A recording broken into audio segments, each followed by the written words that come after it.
Ah.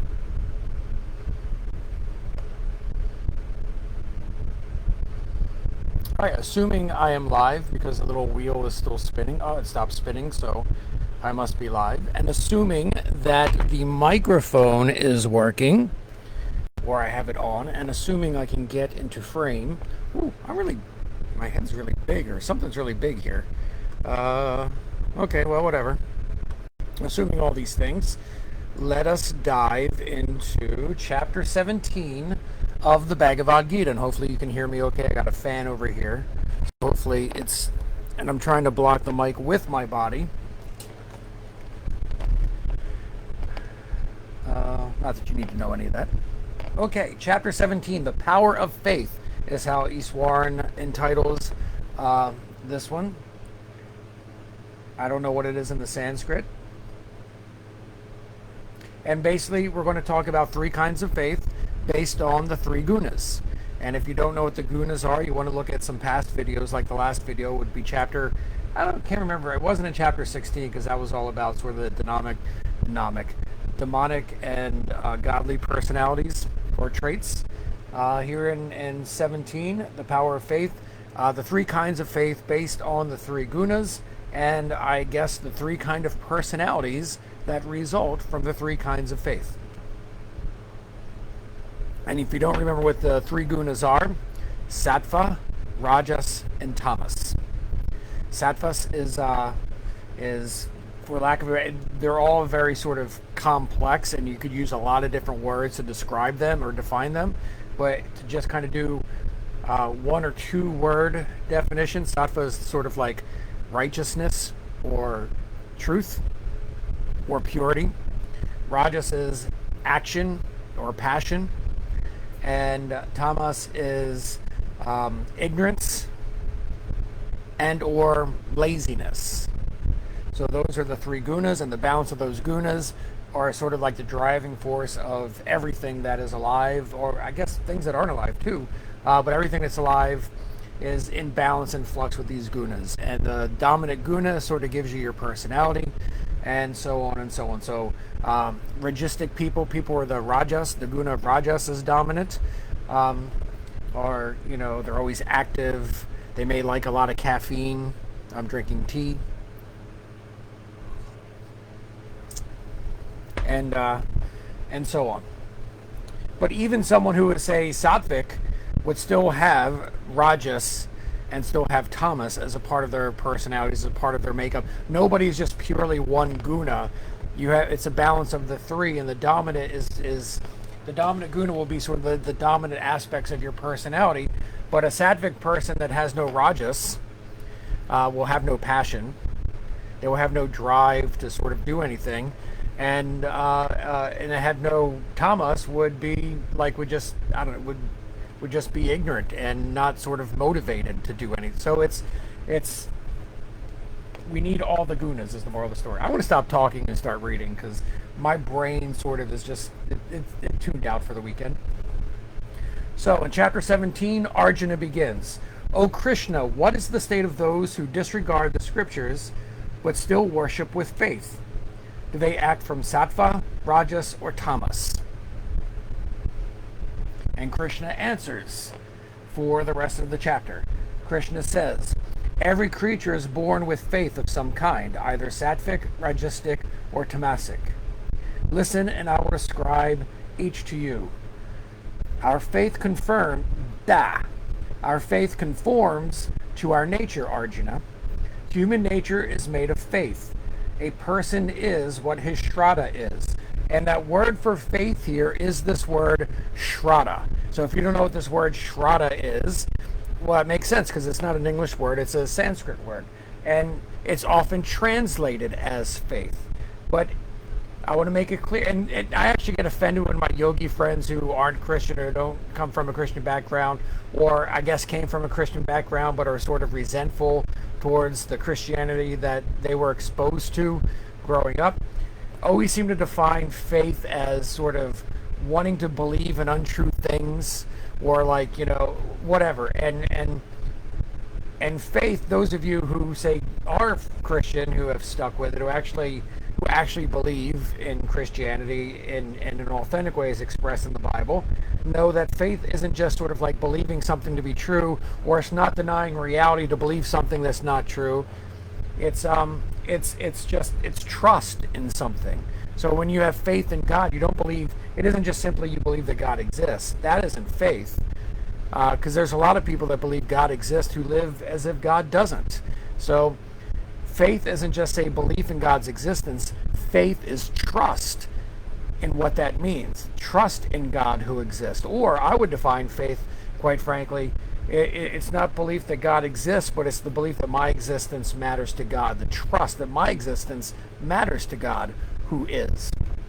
All right, so this word shraddha is actually a word that can mean in the sense of faith, confidence, assuredness, a certainty. And that's what a lot of Christians talk about when they talk about faith. Not necessarily people who aren't Christian talk about Christian faith because they think it just means believing untrue things, keeping yourself intentionally delusional. No, it's that certainty.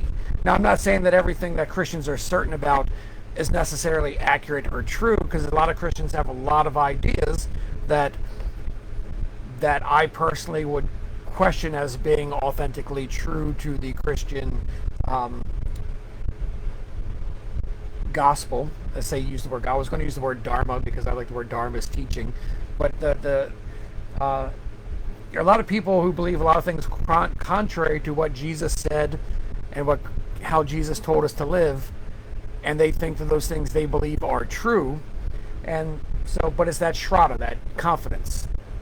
Or another example, I'll say this and I'll shut up about it, is in Hebrews, the famous passage of Hebrews 11:1, which a lot of people take as a definition of faith. And it's not meant to be a definition of faith, but it's a part of this ongoing thing. Because when the person is writing Hebrews, he's not writing with chapter and verse. Those were added later. So he's in the middle of a thought, not sort of starting a new thought in chapter 11, verse 1. But anyway, chapter 11, verse 1 begins with something like, faith is the substance of, what is it? Faith is the substance of what is hoped for, the evidence of things not seen. The substance of what is hoped for, the evidence of things not seen. Something like that. Those of you who have a Bible handy, check me out. And so, what does that mean? Well, here's what it means. Here's what faith is like. That evidence, by the way, is evidence like in court. When someone is brought to court and they present evidence, it is a thing that is used to help tell a story that helps us arrive at the truth. And so I look out of the window and I see a plastic bag. See my hands? It's sort of like dancing into the air, going down, maybe moving a little bit and dancing into the air.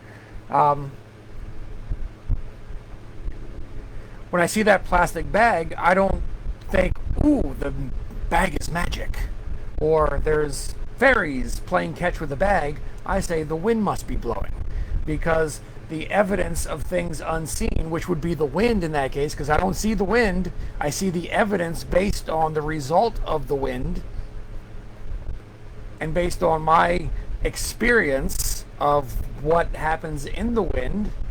I look at it like I can watch the leaves swaying right now outside of my backyard. I can say the wind must be blowing because I see this. I see the evidence of what is not seen. I can't see the wind, but I can see the evidence that it's there by what it's doing. Okay? So that's what faith is like. And that is what shraddha is like. It is this evidence of what is not seen, the assuredness based on the evidence of what we may not know, but I'm not out there experiencing it directly.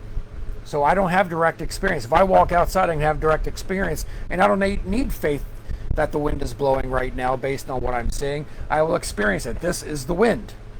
But in here, I'm not experiencing the wind, and I'm just looking at it, and I'm seeing the evidence of the wind, so I have faith that the wind is blowing. Okay, hopefully that helps clear it up. And if it doesn't, I'm sure it made it a new sort of muddy.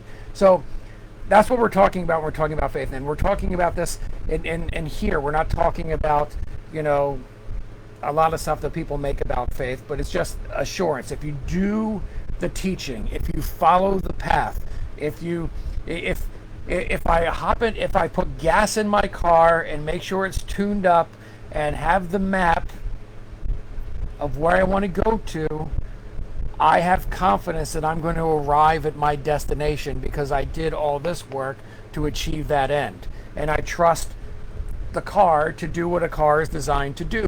So that is this. It's that assurance, that trust that if you do the stuff you're told to do, hi Hummingbird, you do that stuff you're told to do, you will achieve the goal you're designed, that you're striving for, which is union with God, or in this case union with Krishna, or union with Christ, or the kingdom of heaven, or whatever that thing is you do. If I want a strawberry cake, if I go to a friend's house and they made a strawberry cake and I really like the strawberry cake, and I'm like, that's a great strawberry cake, you know,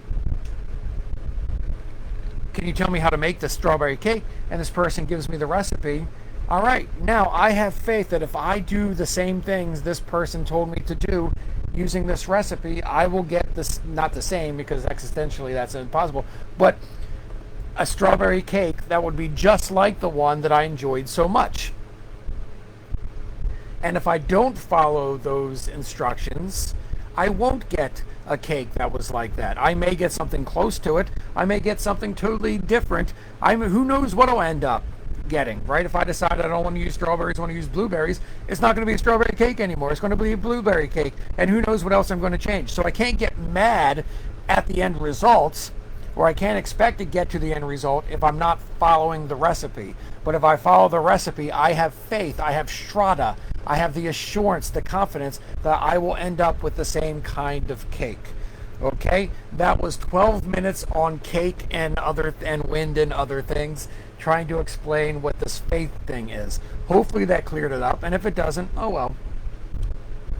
I don't know. Because remember, I have a whole history of being wrong about stuff. So to always take that into consideration. So again, I'll just read verse 3 again to move on to verse 4. Our faith conforms to our nature, Arjuna. Human nature is made of faith. Human nature is made of that substance. That substance of things hoped for, that evidence of things not seen. Human nature is made of that.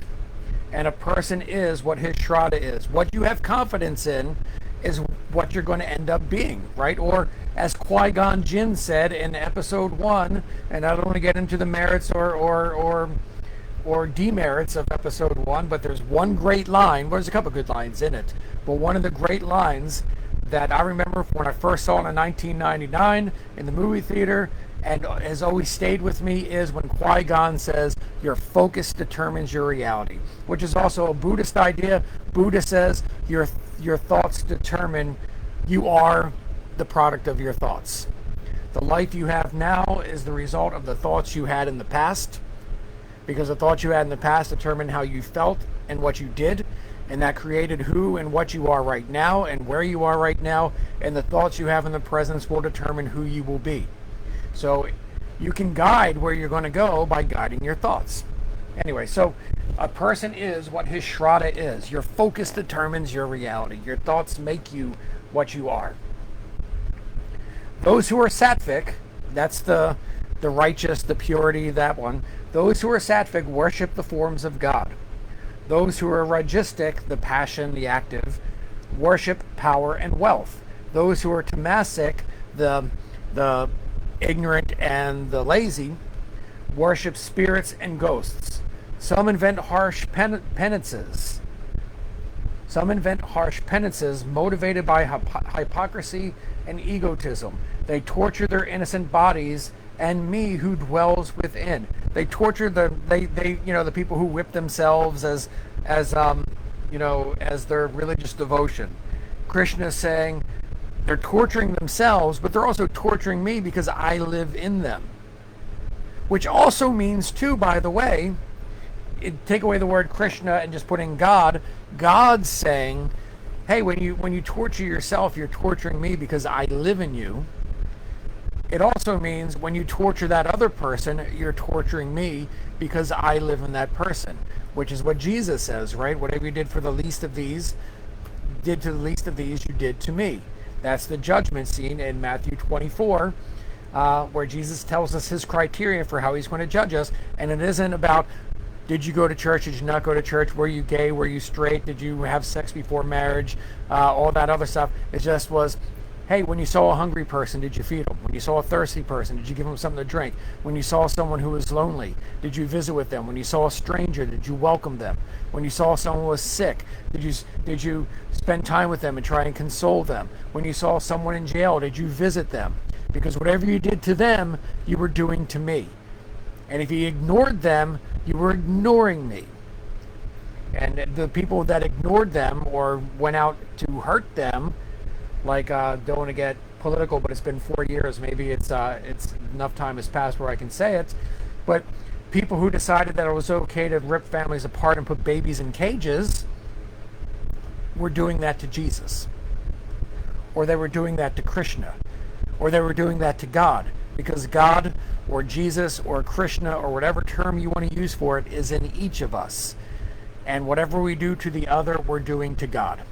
Just as whatever we do to ourselves. So right now, I'm giving God a sip of tea. But what you do to hurt other people or yourselves, even if it's in the name of faith, you're doing it to God. So if you're whipping God in the name of faith, I love you so much, God, I'm going to whip you until your back is bloody, well, that's crazy talk.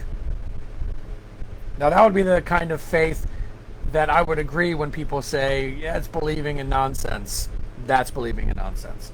But religious traditions all over the world, not just Christian ones, have this tradition of sort of punishing the body as an expression of faith.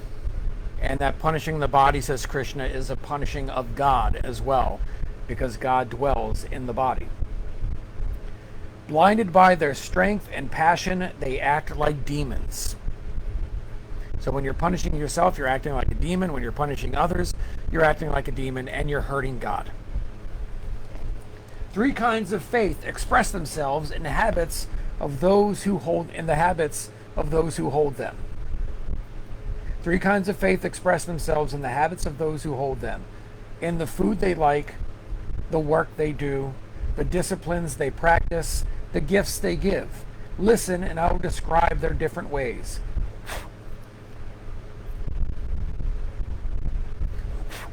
Sattvic people enjoy food that is mild, tasty, substantial, agreeable, and nourishing. Food that promotes health, strength, cheerfulness, and longevity, like us whole food, plant-based eaters. That's a sattvic kind of food. Although mushrooms, onions are tamasic, and so I have a lot of tamasic food apparently in my sattvic diet because they just are. Ragistic people like food that is salty or bitter or hot or sour or spicy. Your buffalo wing people, that's, I'm going to eat a bunch of pickles, some salt and vinegar potato chips, and a bucket of hot wings. That would be your ragistic people. Food that promotes pain, discomfort, and disease. You may even want to add the word, in our modern sort of medical language, inflammation. Tamasic people, those are the ignorant and the lazy.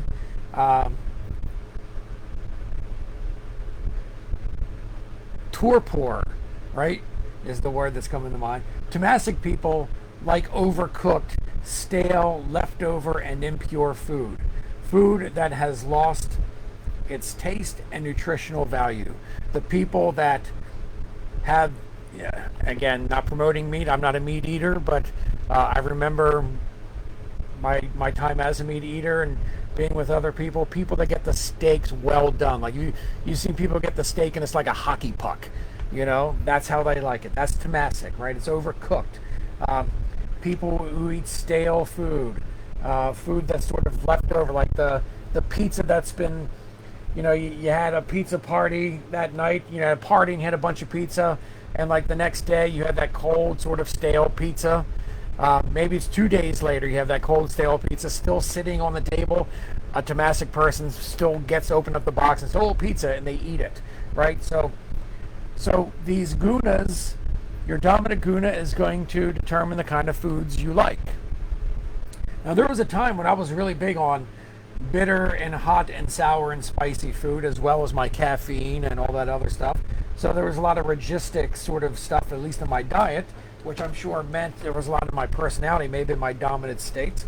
But now my food is beans and rice and vegetables and fruit and nuts. And these are all sattvic foods. As I said, I throw in some mushrooms. I have mushrooms pretty much every day because in this structure, mushrooms are somehow tamasic.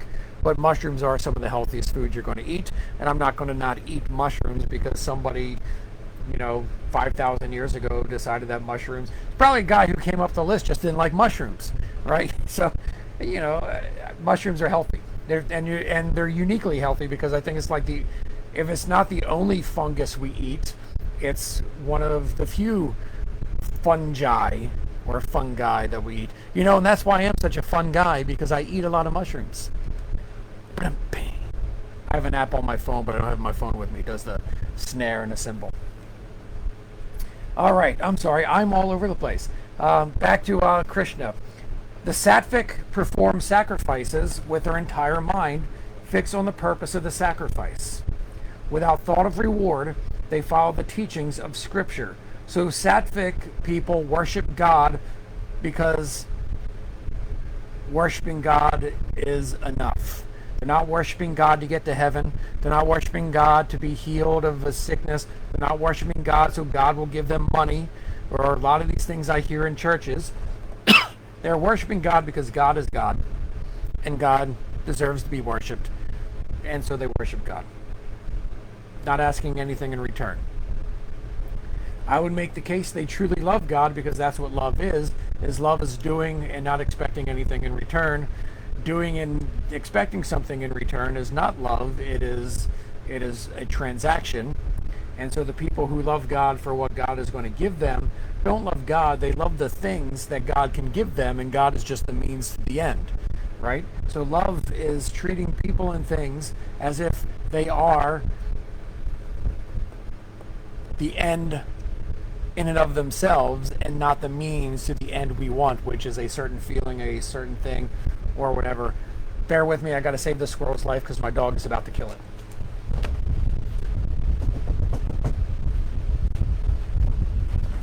She's got really clever at letting the squirrels get real close, and then she attacks. And so I don't want anything dying on my watch. So you can say it's the squirrel's karma to be killed by my dog, but I would say, hey, I just gave the squirrel a fighting chance, so its karma was to escape, and the universe put me here to help it escape. So there you go. So the sattvic people perform sacrifices with their entire mind, fixed on the purpose of the sacrifice. Without thought of reward, they follow the teachings of the Scriptures. The registic perform sacrifices for the sake of show and for the good it will bring them. So these are the people who like to pray in public because they get to be seen praying in public. These are the people who are looking for a reward. The Tamasic perform sacrifices ignoring both the letter and the spirit. They omit the proper prayers, the proper offerings, the proper food, and the proper faith. If they're doing it, they're just going through the motions. There's nothing in them. Or there's nothing behind it. They're just kind of doing it. Another thing, as I was reading that last one, another example that Jesus gives us of the sattvic person, based on what Krishna is saying here, is the sattvic person is, as Jesus says, when you give alms to the poor, don't announce it. Don't tell anybody that you're giving your alms to the poor. Just give alms to the poor. Keep it a secret. When you pray, don't pray out in the streets, because he says, hey, that sort of acclaim that you get for doing those things, people, if you give alms to the poor so that people can see you giving to the poor, that praise is going to be the only reward you get. You're doing it for a return, not because you're trying to help the poor. When you pray, go in your closet and lock the door, right? Don't pray in secret, and your Father who sees in secret will reward you. But if you pray in public and people praise you for it, that's going to be the only reward you get. Um, when you fast, don't tell anybody you're fasting. Don't put oil in your hair or wear the clothes or look like a gloomy Gus, is the way I always translate it. But go about your day as normal, as if you're not fasting, because you and God are the only ones who know you're. That's sattvic, according to this. You're not doing it for a reward.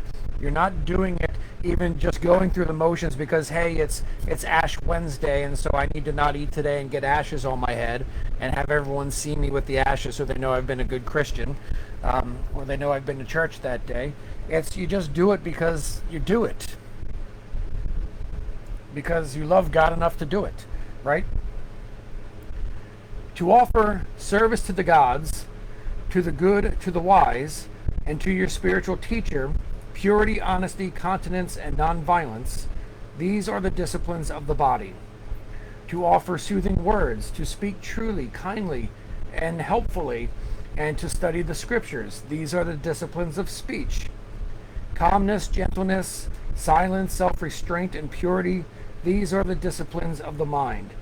When these three levels of self-discipline are practiced without attachment to the results, but in a spirit of great faith, the sages call this practice sattvic.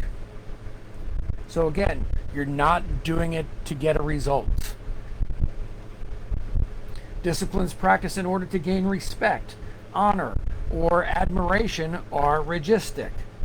That's the person who likes to be seen praying, as Jesus says. They are undependable and transitory in their effects. Disciplines practiced to gain power over others, or in the confused belief that to torture oneself is spiritual, are tamasic.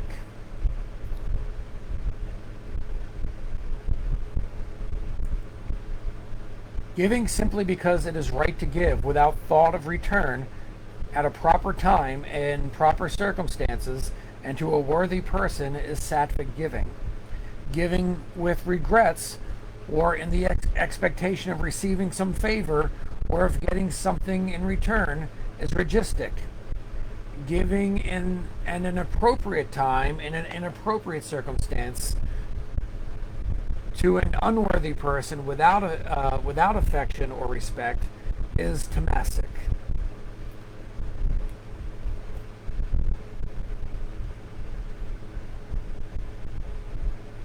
And I'm debating how much if I want to say anything about that. And I think that was more or less self-explanatory. Giving because it is right to give, proper way, a proper amount to a worthy person. We could debate what a worthy person means. Sattvic,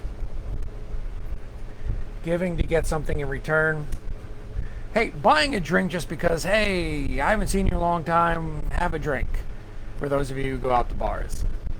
And you're not doing it so that the person will be obligated to buy you a drink. But now it's really good to see you here, have a drink. Boom, sattvic. Buying a drink because you're hoping to get, have them buy you a drink in return. Registic. Or buying a woman a drink because you're hoping, it's going to help you get somewhere with her. Registic. And, I don't know how to apply that to the bar with the tamasic. I guess just sort of, it's just a drunk down the bar, shut them up, get them a drink and shut them up, right? I don't like them, I don't want them here. Maybe if we get them a drink, it'll go away, right? That's I guess in the tamasic sort of circumstance. All right, and so continue on, almost done. Krishna, here's an important part, so I may have something to say about this. I'm sorry, I'm chatty today. Go back to the one where I just read the chapter and don't say anything. That was a couple weeks ago. Om Tat Sat. And now you may find out why I always say Hari Om Tat Sat before or after most videos. I didn't do it today, but Hari Om Tat Sat. And sometimes I have the background when I'm on Zoom doing these. I have the background that says Hari Om Tat Sat. Well, the Hari part or the Hari part isn't here, but the Om Tat Sat is. So let's see what Krishna has to say about Om Tat Sat. He says, Om Tat Sat. These three words represent Brahman, from which come priest and scriptures and sacrifice. And remember, Brahman, not to be confused with Brahma. Brahma, the god who is creator. Brahman, Brahman, Brahman, or sometimes I hear it pronounced different, like Brahman, or something like that. Is the God? I use the word God, but that is existence itself. It is the God who is existence. I would say it is the God that is in the Hebrew Bible or the Old Testament, as Christians would say, in I'm pretty sure it's chapter 3 of the book of Exodus, when Moses meets this God out when he's feeding the sheep, and he sees this thing that looks like, not a burning bush, but looks like a burning bush. It's an angel. It looks like a burning bush, not a burning bush. And he asks this God who's talking to him what his name is, because God tells him to go to Egypt to free the people. And he says, well, they're going to want to know who you are to make sure I'm not making stuff up. I need to back this up with, what's your name? And he says, classically it's translated, I am that I am, which makes him sound like Popeye the Sailor Man. But he says, I am that I am. Or it can be translated as, I will be what I will be. Or it can be translated as, I will cause to be what I will cause to be. But it is some sense of the word being, is of the verb to be is there. And so it is, in essence, it is saying, I am existence. What is your name? I am existence. I am the one. And this is shown to be true when they translate it into the Greek around 200 or 300 BC, and more Jewish people lived outside of Palestine at that point, so more people read it in the Greek than in the Hebrew. They translated into the Greek. The rabbis and the scholars understood that verb in the Hebrew that's translated as I am that I am, as it's the participle in the Greek. It's ho'on. I'm not showing off how smart I am, that I just know this off the top of my head. Ho'on, which is, own is, we have the word be. When we add ing to a word, that is, it's continuing action. So there is to run, but running means you're continuing to run, right? I ran meant I ran in the past. I will run means I will run in the future, but I am running means I am currently running and I'm continuing to run. And so that whole own, that participle of be, is actually I am the being, is what he says. The ongoing existence. The existence that is and continues. Ho'on. That is, I would say, a good definition of Brahman. Existence itself. That existence that is and continues, and everything that is shares existence with that thing that exists, because it is existence itself. And so whatever existence is, I'm looking at all these things that exist, but they're all different. But whatever that thing that is existence itself, that is holding up all these things, allowing them to be, is Brahman, is God, is I am that I am, I will be what I will be, I will cause to be what I will cause to be. It is that God. So we all share that existence that is God. Brahman is everything that exists, and also everything that doesn't exist. And everything in our universe that does exist is sort of gets that Brahman that is in our universe, that is sort of governing the universe, gets us in this other name for God in Indian or in the Sanskrit, which is Ishvara. And some people disagree with me, but I'm going with Ishvara is the Brahman that is involved in the universe, and Brahman itself is the Brahman that is beyond as well as in the universe, that transcends the universe. All right? I'm sure that cleared all that up. I'm sorry. I hope that made sense. I hope you followed along there. Oh, I lost my place. Here we go. Om Tat Sat. So, all that was because I read the first sentence there. Om Tat Sat, these words represent Brahman, that I am that I am, that existence itself, from which come priests and scriptures and sacrifices. Those who follow the Vedas, the scriptures, therefore always repeat the word Om. when offering sacrifices, performing spiritual disciplines, or giving gifts. And so, before a lot of Sanskrit mantras, Om appears. Like here, Om Tat Sat. Om. Om is the. It's surprisingly sort of complex. It's hard to, if you don't know what Om is, it's hard to sort of say, here's what Om is. But Om is traditionally thought of as, it's sort of the vibration of the universe. It's the sound of existence. I always thought of it in terms of the word in the Sanskrit that sort of is the name for Om as mantra. A mantra, that's sort of that thing you say and repeat. Helps center you, especially in meditation. I always think of it as being, it's like humming. Is the Sanskrit word actually means humming, and so it's humming. So the universe is steady, humming vibration. Although recently I come to experience Om in my own sort of meditation as not an ongoing humming, but as Om, Om, Om, Om, which makes it more of a heartbeat. It is the heartbeat of the universe. Because if you ever heard like a heartbeat on an ultrasound or something like that, and it makes that sort of swooshing noise, that's sort of what I've come to hear Om as, is Om, Om, Om, Om. So instead of being this long vibration hum, it's the heartbeat of the universe. But either way, Om is this vibrational sound of the universe, but it's also a representation of God itself, right? So Om is the Logos, and those of you who know the Gospel according to John, in the beginning was the Word, or the Logos. In the beginning was the Logos. In the beginning was the Word, and the Word was with God, and the Word was God. Well, in the beginning was Om, and Om was with God, and Om was God. So Om is God itself, the representation of God, the representation of Brahman, the God who is, the representation of existence, the sound, the vibration of existence. All that is Om, and more than what I'm describing is also Om. Tat is the word for that, and it also is that as in God, that.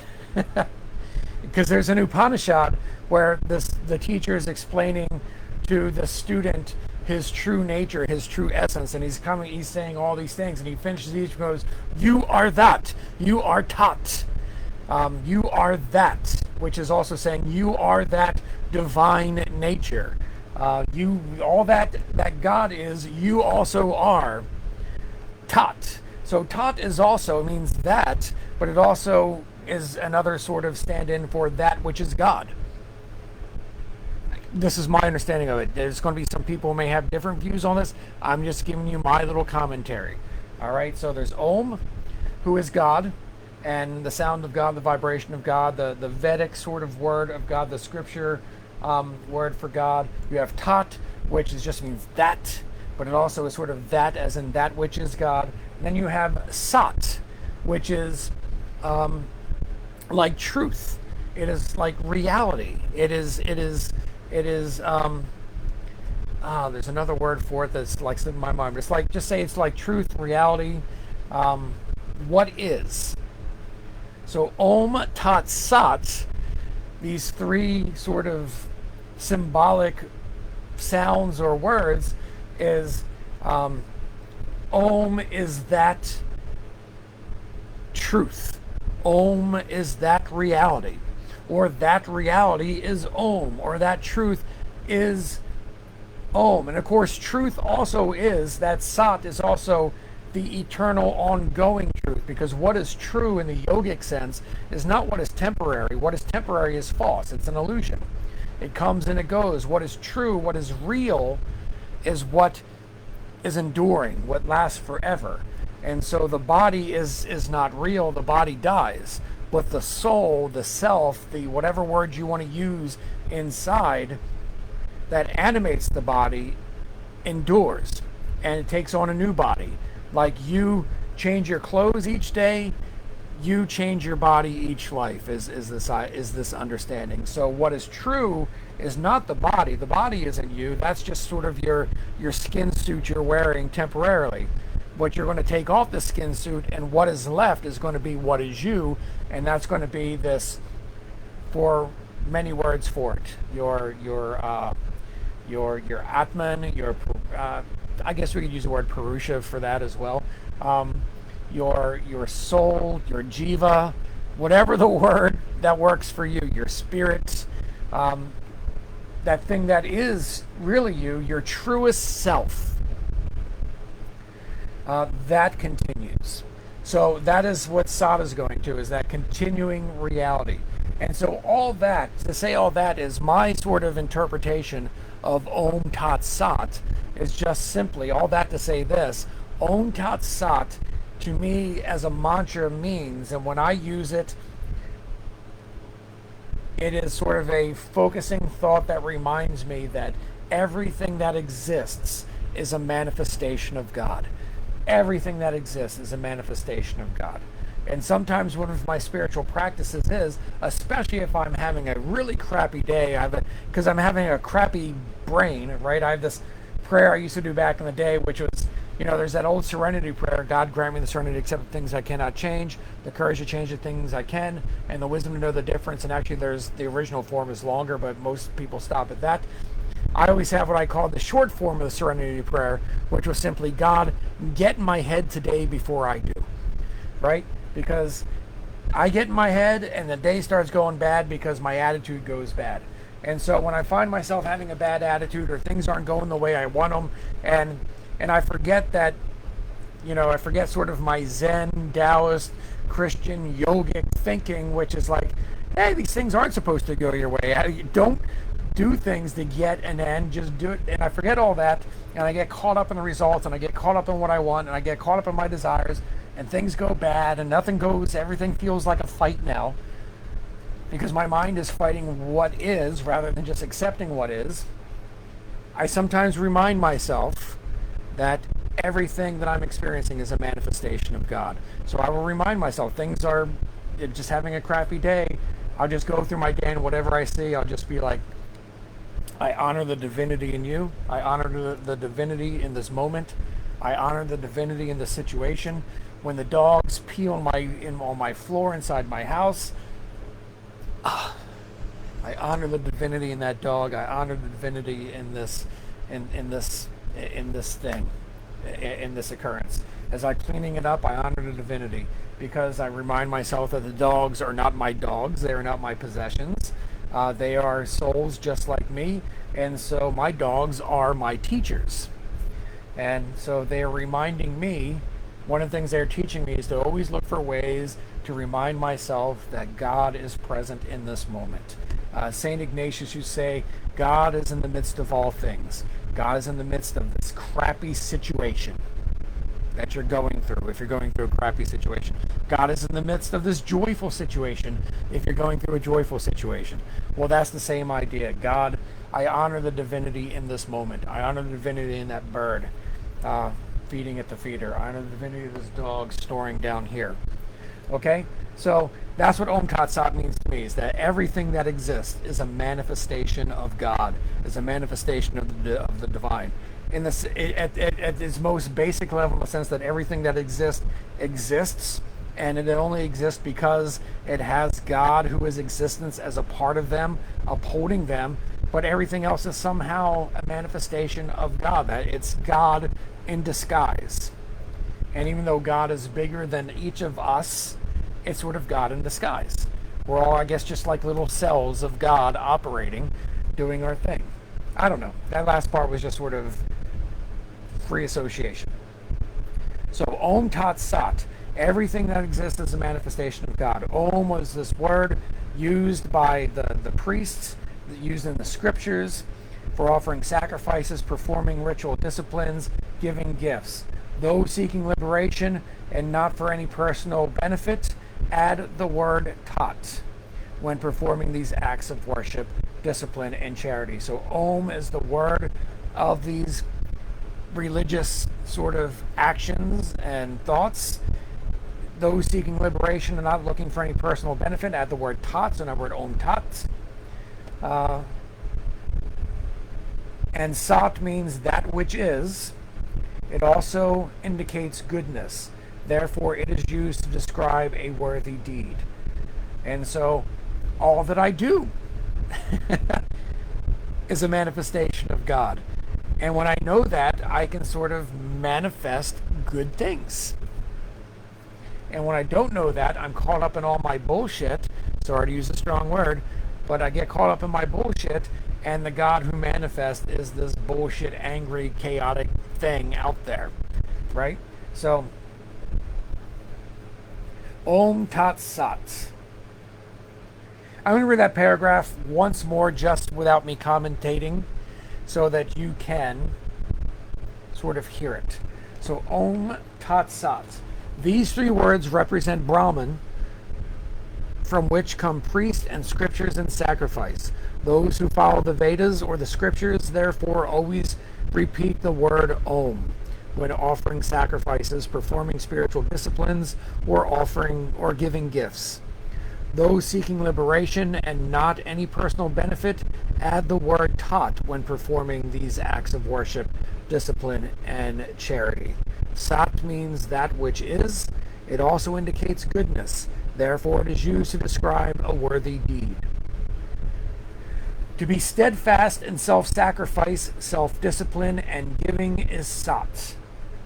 The act in accordance with these three is Sat as well.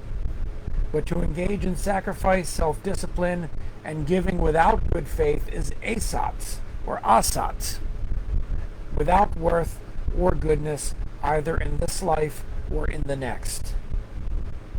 And so, those of you who know Greek know that if you have a word and you put the alpha or the A in front of it, it negates the word. So if you have the word for God, theos, and you put the A in front of it, atheos, you get a word atheist, right? Theist is someone who believes in God, and atheist is someone who does not. That A negates it. Pistis is faith. Apistis is without faith. So anything you put that A in front of, you negate the word. And that's what happens in Sanskrit as well. You get a word, sat, and you put the ah sound in front of it, that letter A for us in front of it, you negate the word. So you have sat, that which is. You have asat, or asat, which is that which isn't, right? So to act in accordance with these is sat. To act in accordance with being steadfast in self-sacrifice, self-discipline, and giving is sat. To act in accordance with these three is sat as well. But to engage in sacrifice, self-discipline, and giving without good faith is asat. It is the opposite of sat. It negates sat. Without worth or goodness, either in this life or in the next. So if you're going to, and St. Paul, I think, says this somewhere too, where he actually he quotes Jesus that we don't have anywhere. He says, because the Lord taught that God loves a cheerful giver, and he's talking about giving and tithing, but he's saying, give within your means. And hey, if you don't want to give, don't give. Don't give because you feel obligated. Don't give begrudgingly, right? Don't go to church and tithe and then grumble the whole time about your tithe, because that's not helping you. It's not helping anyone else. It defeats the purpose of the tithe itself, which is giving in good faith to God, to others, whatever, using the gifts that you have for others. But if you're going to, I'm going to use another strong word, I'm sorry, but if you're going to bitch and moan about it the whole time you're doing it, don't do it, because you're defeating the purpose in this life and in the life to come, right? So that's that. I'm going to stop talking now. So that is chapter 17 with a bunch of words by me. The next chapter is chapter 18. That is the last chapter. So 18 weeks or so we've been at, 17 weeks as of today. Next week, I may read this tomorrow just to get it over with. And I don't mean to get it over with like getting root canal over with, but just, to get through the book. Or I may wait till next week because I've been doing them on Saturdays. But next week or the next chapter, whenever I read it, the next chapter is chapter 18, the final chapter, which again, I would say is sort of like a conclusion of every place we've been. Like the author of the Bhagavad Gita actually does, I said this last time or the time before, actually does the way I was taught writing essays when I was young is you introduce it, and in the introduction, you tell everybody this is where we're going to go in this essay. This is the points I'm going to make. This is where we're going. Then you have the body where you go there and you hit each of the points and you explain each one thoroughly.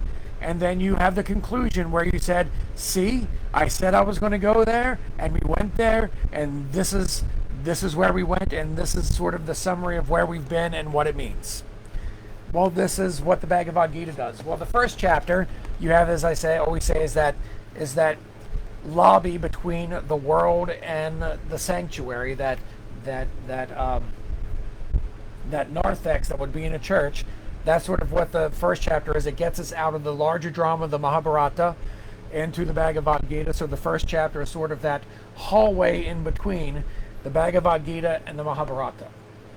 Chapter 2 is where the actual Mahabharata begins with the teachings, and that is the introduction. This is where Krishna basically lays out the Mahabharata. Lays out the Bhagavad Gita.